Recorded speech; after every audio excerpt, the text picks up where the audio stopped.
ओम साई नमो नमः। श्री साई नमो नमः। जय जय साई नमो नमः। सद्गुरु साई नमो नमः। यह भी बाबा को याद करने का, बाबा को प्रसन्न करने का और बाबा तक पहुंचने का एक मंत्र है, एक रास्ता है। जब भी आप फ्री रहते हैं या बाबा के पास बैठते हैं तो इस मंत्र को भी आप बोल सकते हैं। ओम साई नमो नमः। श्री साई नमो नमः। जय जय साई नमो नमः। सद्गुरु साई नमो नमः। कुल मिला के साई साई साई साई साई। आज मैं आपको एक ऐसी बात ही बताने जा रहा हूँ जिसको जानकर आपको आश्चर्य होते हुए आपको हमारे बाबा के श्री चरणों में आस्था और विश्वास बढ़ जाएगा। साईं साईं साईं साईं। साईं का मतलब जानते हैं आप क्या होता है? बताएं आप। नीचे आप मुझे कमेंट्स बॉक्स में लिख के ज़रूर बताना। और मैं तो आज आपको बता ही देता हूँ कि साईं का मतलब क्या होता है,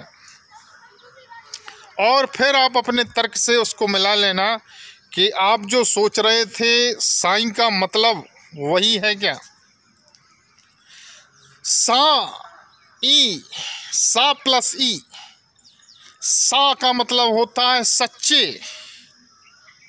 सा मीन माता पिता भी होता है, और ई का मतलब होता है ईश्वरीय। सच्चे माता पिता या ईश्वरीय माता पिता जो कि हमारे बाबा हैं। जिस भी व्यक्ति ने हमारे बाबा का नाम साईं बोला था तो कैसे बोल दिया था? तो यह जो नामकरण भी होता है जिसकी व्यक्ति के लिए यह भी ईश्वरीय शक्तियाँ देता है, वह स्वयं बतलाता है कि इस व्यक्ति का इस तरीके का नाम होना चाहिए। और जिस व्यक्ति का जो नाम होता है उस नाम का प्रभाव उस व्यक्ति के ऊपर बहुत अधिक पड़ता है।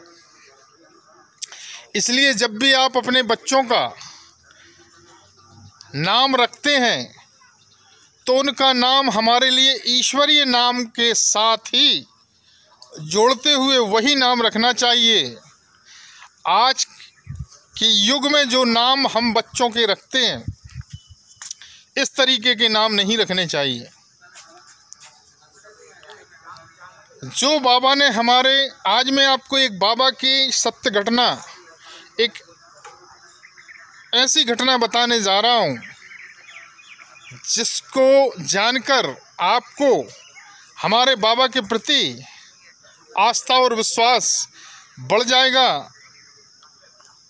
और बाबा ऐसा क्यों किया करते थे वह भी आपको जानने का मौका मिलेगा। बाबा चक्की, जो पहले दो पत्थर की बीच में गेहूं डाल के चक्की पीसा किया करते थे, तो बाबा ने हमारे चक्की चलाकर उसमें गेहूं की पिसाई की। इससे बाबा क्या बताना चाहते हैं हमारे लिए, क्या ज्ञान देना चाहते हैं, और चक्की बाबा ने क्यों पीसी?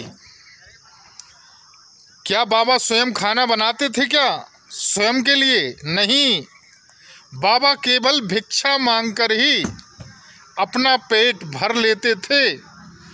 जो कुछ भी भिक्षा में उनको मिलता था,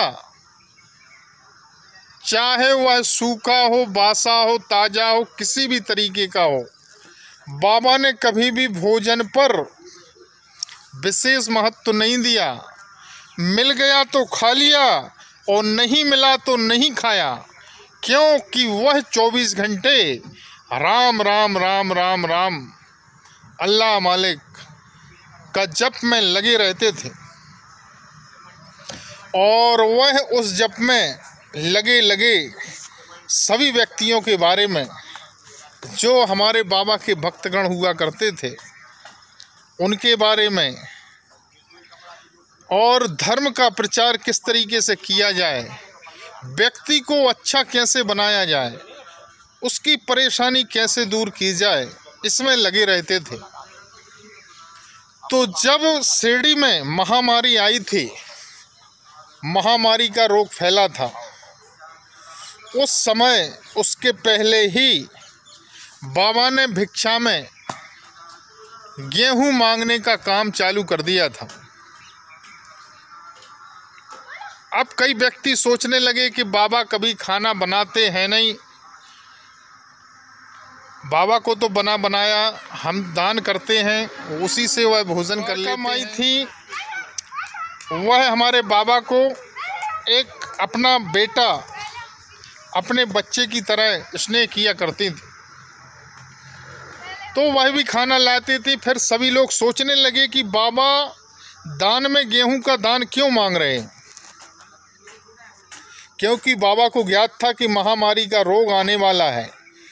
तो वह जिन जिन घर में परेशानी होने वाली थी, उन्हीं घर से उन्होंने गेहूं का दान मांगा,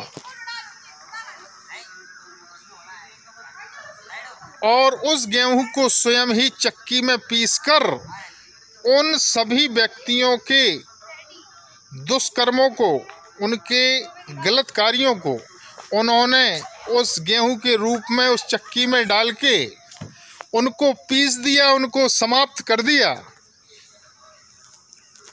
और उसी से उन्होंने जो गेहूं के द्वारा आटा प्राप्त हुआ, उसमें अपने धूनी की ऊदी मिलाकर उसको दवा बना लिया, और जहाँ जहाँ से महामारी का रोग उस शिरडी गांव में प्रवेश कर रहा था, उस जगह पर सभी जगह उन्होंने वह डलवा दिया। अब यदि अपन दूसरे तरीके से आज की साइंस की दृष्टि से देखें, तो क्या गेहूं के आटे से महामारी का रोग दूर किया जा सकता है? क्या किसी राख से महामारी का रोग दूर किया जा सकता है? परंतु बाबा हमारे ईश्वरीय स्वरूप थे, यह उस समय कई व्यक्ति नहीं मानते थे, और बाबा आज भी हैं।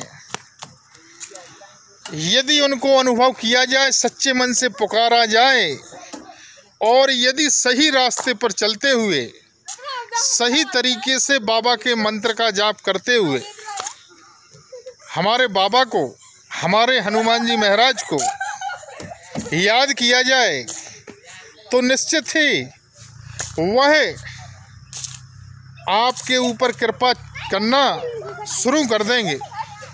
परंतु आपको पूर्ण आस्था और विश्वास रखना पड़ेगी।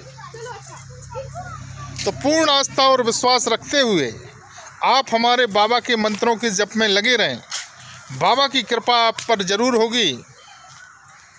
फिर भी यदि आपका किसी भी प्रकार का कोई काम नहीं बन पा रहा है, तो आप हमारे साईं परिवार में जुड़कर रास्ता जान सकते हैं। आपको रास्ता बताया जाएगा, रास्ता मैं बताऊंगा, कर्म आपको करना पड़ेगा। उस रास्ते पर चलेंगे तो निश्चित आपको सफलता प्राप्त होगी। यदि आपको हमारा वीडियो पसंद आया हो तो लाइक, शेयर और सब्सक्राइब करना ना भूलें। ओम साईं राम, ओम साईं राम, ओम साईं राम।